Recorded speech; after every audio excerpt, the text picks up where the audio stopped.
अक्सर इंसान इन्हीं दोनों आवाजों के बीच में जो है ना फंस कर रह जाता है। दिल क्या है? तो मेरी भाषा में आप समझिए कि अब आपका पढ़ने का दिल तभी कर सकता है जब आप पढ़ने में रुचि ले सकते हैं। लेकिन आपको अगर एग्जाम क्वालिफाई करना है कि भावनाओं से दिल सही राह दिखाता है, लेकिन तर्क और निर्णय के मामले में आपका दिमाग ही आपका बेहतर साथी है।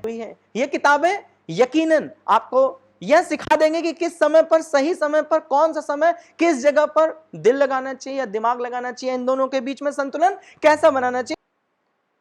तो महान लोगों, कैसे हैं आप सभी लोग? उम्मीद करता हूं आप सभी लोग स्वस्थ हैं, मस्त हैं, व्यस्त हैं, लगातार ऊर्जावान हैं और अपने उद्देश्य को लेकर के लगातार सजग प्रयास में लगे हुए हैं। इन्हीं कड़ी में मैं आशुतोष अस्थाना आप सभी लोगों का आपके अपने चैनल बात ज्ञान की पर हार्दिक स्वागत और अभिनंदन करता हूं।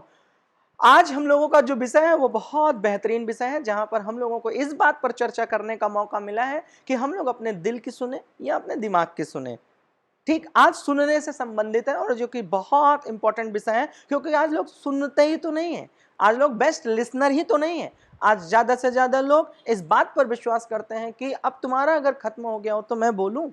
तो इसका मतलब है कि आज का विषय सुनने पर है, और सुनने में दो शब्द हैं कि हम अपने दिल की सुने या हम अपने दिमाग की सुने। आज की यह उलझन बन गई है। आज का इंसान अक्सर खोया हुआ महसूस कर रहा है, कभी समझ नहीं आता उसे कि किस बात पर विश्वास करें और किस बात पर विश्वास नहीं करें। कभी दिल कहता है कुछ करो तो दिमाग रोक देता है। सवाल यह है कि क्या हमें दिल की सुननी चाहिए या दिमाग की? अगर आपने कभी गौर किया है तो जिंदगी के हर मोड़ पर हमें यह दोनों आवाजें लगभग मोस्ट ऑफ द टाइम सुनाई देती रहती हैं। एक आती है और कहती है कि दिल की सुना करो। क्यों? क्योंकि वह सही है, वही खुशी देगा। दूसरी आवाज आती है दिमाग की सुना करो, वह तुम्हें रुकने की कला, सोचने की कला, रिस्क का कैलकुलेशन, नुकसान से बचाने का एटीट्यूड, यह सारी व्यवस्थाओं को आपका दिमाग बताता है। अब इसी अक्सर उलझनों में हम और आप फंस करके रह जाते हैं, और फिर यहां से रोल इंस्टीट्यूट का स्टार्ट होता है, बात ज्ञान की के चैनल का स्टार्ट होता है। और वह आज मैं आप लोगों के साथ जो शेयर करने वाला हूं, मैं उम्मीद करता हूं कि आप बहुत ही ईमानदारी और बड़ी सजगता के साथ इस विषय पर अपना ध्यान केंद्रित करेंगे। अक्सर इंसान इन्हीं दोनों आवाजों के बीच में जो है ना फंस कर रह जाता है। दिल क्या है? तो मेरी भाषा में आप समझिए कि दिल जो है वह भावनाओं का एक बहुत बड़ा पावर हाउस है। दिल क्या है? दिमाग और दिल के बीच में ये जो दिल है वो भावनाओं का एक बहुत बड़ा पावर हाउस है। दिल असल में सोचने का अंग है ही नहीं। ठीक ढंग से समझिए ना, दिल और दिमाग में आप इस बात को लेकर कश्मकश में है कि किसकी सुने। तो अब आप ये सोचिए कि दिल का जरा रिसर्च करिए कि दिल किस लिए बना हुआ है, दिल का काम क्या है। क्या भगवान ने दिल को सोचने का अंग बनाया है? हाँ, हर चीज का अपना एक लॉजिक है। आप लॉजिक को मैजिक में मत बदलिए, मेरी बात को समझिएगा। कभी आपने इस बात का गौर किया है कि मुंह के ऊपर ही नाक क्यों दिया गया है? अरे भाई, क्रिएचर ने ये नाक चाहता तो पेट पे भी बना सकता था, लेकिन आपने कभी गौर किया है कि आपका जो नाक है वो आपके मुंह के ऊपर ही क्यों है? क्यों? क्योंकि जब आप किसी चीज को खाते हैं तो खाने से पहले जीभ का काम खाली टेस्ट बताना है, दांत का काम खाली उसको चबाना है, लार और एंजाइम का काम उसे थोड़ा सा ग्लू करके नीचे ले जाना है, गले का काम उसे रास्ते से पहुंचाना है। अरे भाई, सबका अपना अपना काम बटा हुआ है। मैं आपसे बोलता हूं कि थोड़ा सा इस बात पर बहुत गंभीर होइएगा और जुड़िएगा। नाक को मुंह के ऊपर क्यों बनाया गया? तो जब आप खाना खाते हैं तो एक स्मेल लेती है, और वह स्मेल ही आपको इस बात की इंद्रियों को चेतना देती है कि भाई यह खाना बासी है, खराब है या नहीं खराब है, मतलब खाने के योग्य है या, इस बात को सुनिश्चित करता है कौन? आपका नाक। तो जैसे ही आप उसे अब इसके नजदीक लाते हैं तैसे ही आपका नाक अपना कार्य करता है और आपको बताता है हाँ ये सुगंधित है, हाँ ये ठीक है, और तब आप खा लेते हैं। मान लीजिए कि आपकी नाक यहां नहीं रहती, आप मुझे खुद से सोच के बताइए ना कि आप यह बात कैसे सुनिश्चित कर पाते कि ये चीज खाने योग्य है या नहीं योग्य है। बस जैसे ही आप कोई चीज बासी या खराब खाते हैं तो वह सिर्फ आपको टेस्ट बता देता कि यह खट्टा है, लेकिन वो यह नहीं बता सकता था कि यह खाने योग्य नहीं है। तो इसलिए भगवान ने नाक को यहां पे लगाया। अन्यथा अगर नाक पेट पे लगी होती तो पहले आप खाना लेते हैं, फिर उसको पेट पर छुआते हैं, जब वो कह देता हां, तब जाकर के आप उसे मुंह के पास लाते हैं। तो यह एक प्रक्रिया हो जाती ना। तो आपके क्रिएचर ने क्या किया, नाक को आपके मुंह के ऊपर लगा दिया, जिससे कि आप यहां से सीधा खाएं और यह काम वहीं के वहीं बहुत ही शॉर्टर टाइम में हो जाए। तो इसका मतलब पूरे अंग की अपनी एक व्यवस्था है, उस व्यवस्था को आप इस तरह की सोच के साथ क्यों परिवर्तन कर रहे हैं। और मैं आज इस पर पूरी तरीके से आपके साथ जुड़कर एक विषय बिंदु पर क्लैरिटी के बारे में पहुंचने का प्रयास करूंगा। तो इस बात को समझ जाइए कि दिल जो है वह भावनाओं का एक पावर हाउस है। दिल असल में सोचने का अंग नहीं है, बल्कि भावनाओं का प्रतीक है। जब हम किसी रिश्ते, किसी चाहत, किसी पैशन या इमोशंस की बात करते हैं, तब उसमें निर्णय लेने की भूमिका जो है वो आपका दिल निभाता है। हाँ, आप कहते भी हैं कि इस रिश्ते को चलाने के लिए मैंने अपने दिल से काम लिया है, क्योंकि रिश्ते को निभाने के लिए आप दिमाग की आवश्यकता नहीं है, वहां पर दिल की आवश्यकता है। दिल हमें वही करने का, वही खींचने का, उसी ओर ले जाने का संसाधन है जहां हमें आनंद, जुड़ाव, भावनात्मक संतुष्टि, बेहतरीन खुशी का अनुभव होता है। दिल हमें वही करने के लिए कहता है। जैसे अब आपका पढ़ने का दिल तभी कर सकता है जब आप पढ़ने में रुचि ले सकते हैं, लेकिन आपको अगर एग्जाम क्वालिफाई करना है तो आपको दिल से थोड़ी ना दिमाग लगाना है, आपको पढ़ाई में दिमाग लगाना है।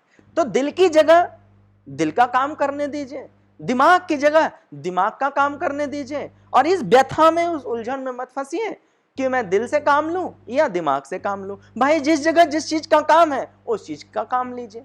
अगर दिल की ताकत को समझना है तो मोटिवेशंस, पैशन, रुचि, इमोशंस, वहां पे आपके दिल का काम लीजिए। दिल का काम है हमें खींच करके उस ओर ले जाना जहां हमारी भावनाएं हैं, हमारी चाहते हैं।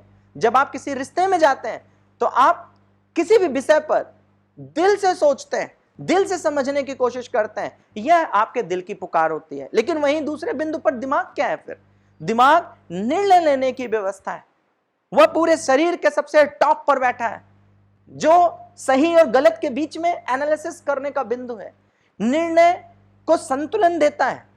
दिमाग तथ्यों, अनुभवों, लॉजिक, फॉर्मूले, डेटा, इन सब की बदौलत चलता है। यह रिस्क, भविष्य में परिणामों का विश्लेषण, एनालिसिस करने में वह मदद करता है, तो सिर्फ और सिर्फ आपका ब्रेन करता है। बिजनेस, पढ़ाई, खेल, कोई प्रोफेशनल काम, राजनीति, ये जितने भी विषय हैं, यह सब दिमाग से किए जाते हैं, डेटा से किए जाते हैं। तो दिमाग की ताकत है स्पष्टता, दिमाग का काम है लॉजिक्स के साथ, डेटा के साथ काम करना, सुरक्षित काम करना।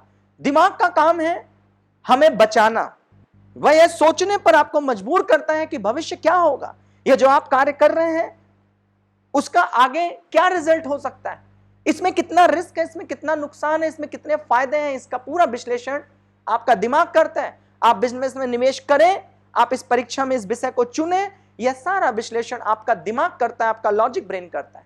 दिमाग कहता है रुको, सोचो, फिर चाहत से काम मत चलाओ। सिर्फ यह सोच रहे हो कि चाहत से, तो ऐसे चाहने के लिए तो मैं तो देश का प्रधानमंत्री बनना चाहता हूं। ऐसे चाहने से अगर बात हो तो हर एक व्यक्ति जो युवा है वो आईएएस का एग्जाम डीएम बनना चाहता है। तो सिर्फ चाहत, तो चाहत एक इमोशन है, दिल है, लेकिन उसके बाद एक डेटा काम करता है जो दिमाग है। इसी में सॉक्रेट्स और रेशनल एंड इरेशनल में, रेशनल एंड इमोशनल कंडीशन में आपके सुकराट्स का कहना है, ग्रीक दार्शनिक सुकरात कहते हैं कि इंसान के सामने हमेशा दो ही स्थितियां आती हैं। एक इमोशनल कंडीशन, जब स्थितियां रिश्तों, करुणा, भावनाओं से जुड़ जाती हैं। रेशनल कंडीशन, जब स्थितियां तर्क और परिणाम मांगती हैं। भावनात्मक स्थिति में दिल सही राह दिखाता है।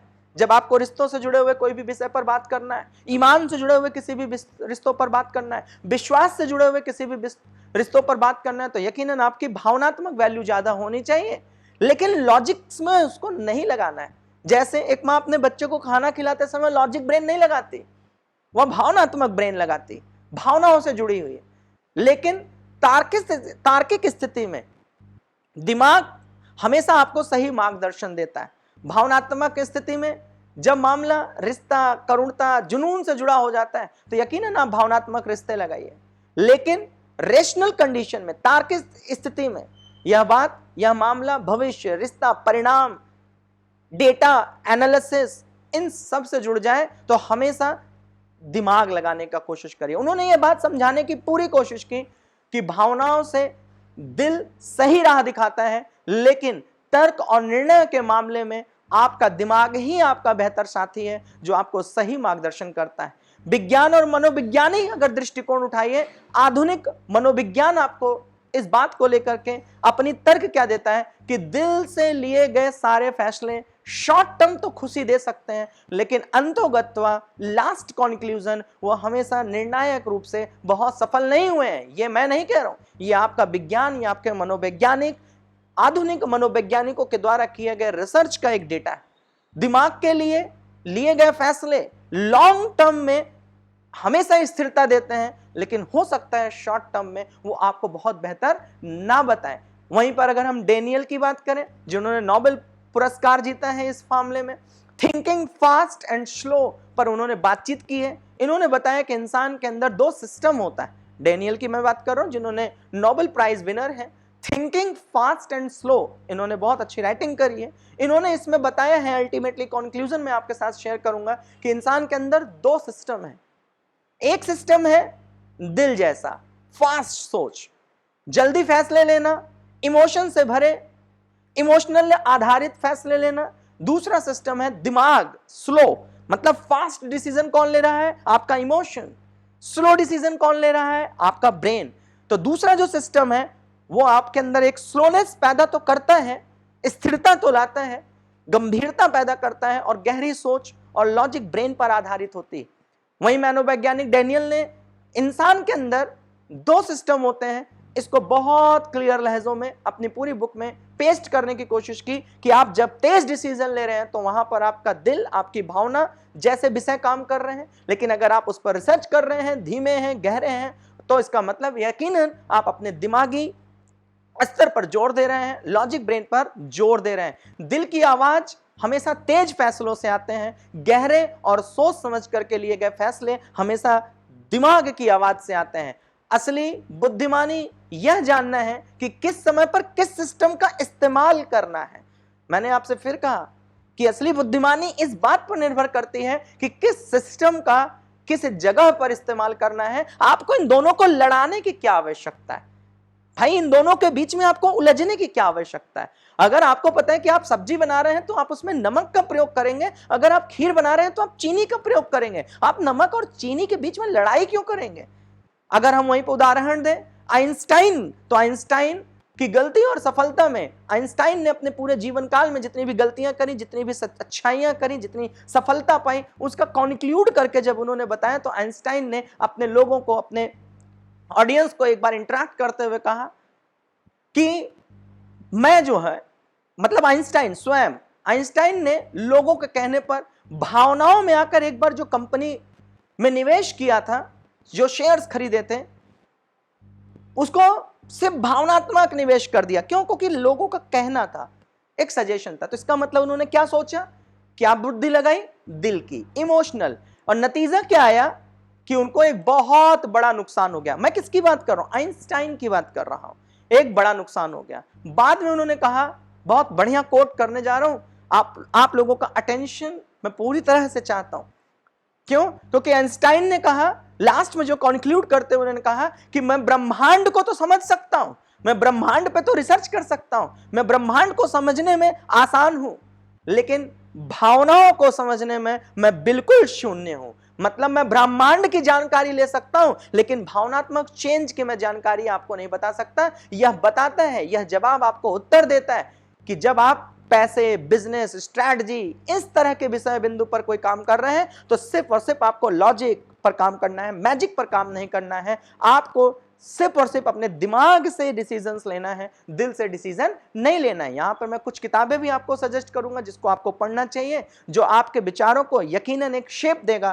थिंकिंग फास्ट एंड स्लो, जिसको मैंने अभी अभी डिस्कशन किया है, डेनियल जो कि नोबेल विजेता है, तो आप इस बुक को भी पढ़ सकते हैं। इमोशनल इंटेलिजेंस, यह भी डेनियल की है, लेकिन यह डेनियल गोलमैन की लिखी हुई है, इमोशनल इंटेलिजेंस। मेडिटेशन, यह भी बहुत अच्छी है, मार्कस की लिखी हुई है, जो कि साइकोलॉजी पर सबसे ज्यादा बेस्ड है। आप इस पर भी काम कर सकते हैं। The power of now, the power of now पे भी आप काम कर सकते हैं, यह भी बहुत अच्छी बुक है, टॉले की लिखी हुई है। ये किताबें यकीनन आपको यह सिखा देंगे कि किस समय पर, सही समय पर, कौन सा समय, किस जगह पर दिल लगाना चाहिए या दिमाग लगाना चाहिए, इन दोनों के बीच में संतुलन कैसा बनाना चाहिए। लेकिन अल्टीमेटली ये सारी चीजों को पढ़ने के बाद जो मैं समझ पाया वो मैंने आप तक शेयर भी किया। तो मैं इसको थोड़ा सा निष्कर्षतः इस सब किताबों को लेकर के आपसे कुछ विषय बिंदु पर बात करता हूं। दिमाग बनाम दिल, आप इन दोनों को एक दूसरे का बनाम मत बनाइए, एक दूसरे के साथ लड़ाई मत कराइए, बल्कि दिल और दिमाग दोनों को एक साथ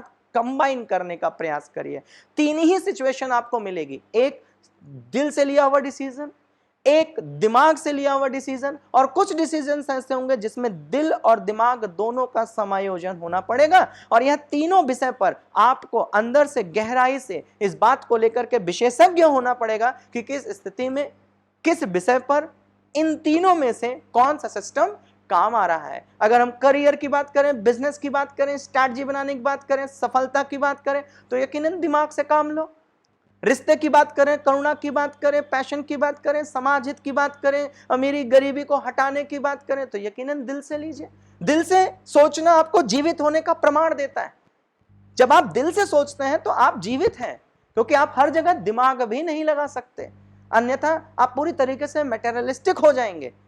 तो इसलिए दिल से भी आपको बहुत सारे जगहों पर डिसीजंस लेने होते हैं, और वही आपके जीवित होने का प्रमाण भी होता है। परिपक्वता, इन जितने भी परिपक्व लोग होंगे वह यह जानते हैं कि किस समय पर किस चाबी से किस ताले को खोलना है। असली जीत दिल और दिमाग की लड़ाई में नहीं है, असली जीत जो है दिल और दिमाग के बीच में संतुलन बनाने की है। तो इसलिए मैं आप सभी लोगों से दिल की गहराइयों से इस बात को लेकर के आपसे ये 100% निवेदन करूंगा। देखिए, अब मेरा इमोशन है आपके साथ, इसलिए मैंने कहा दिल की गहराइयों से मैं आपको यह बात को लेकर निवेदन करूंगा कि इन दोनों के बीच में आपको लड़ाई नहीं करानी है। सिर्फ और सिर्फ आपको इन दोनों को समझकर, इनकी कंडीशन, इनके सिस्टम को समझकर इसको सही जगह अप्लाई कराने की आवश्यकता है। आई होप मैंने इस सारी विषयों को जिस तरह से आप तक पहुंचाने की कोशिश करी, आप उससे लाभान्वित होंगे। और कहीं अगर आपको कोई भी चैलेंजेस, कुछ ऐसी विषय बिंदु पर थोड़ी सी भी दिक्कत आती है, तो मुझे नीचे कमेंट बॉक्स में आप इससे विषय पर जरूर बात करिएगा, और तो मैं आप लोगों के लिए उस विषय पर फिर से उपस्थित होकर के आप लोगों की मांग पर उस विषय पर अपने डिस्कशन को करने का, अपनी तरफ से कुछ न कुछ प्रकाश डालने की कोशिश करूंगा। तब तक आप सभी लोग स्वस्थ रहिए, मस्त रहिए, व्यस्त रहिए, लगातार ऊर्जावान रहिए, सफल बने रहने का लगातार प्रयास करते रहिए।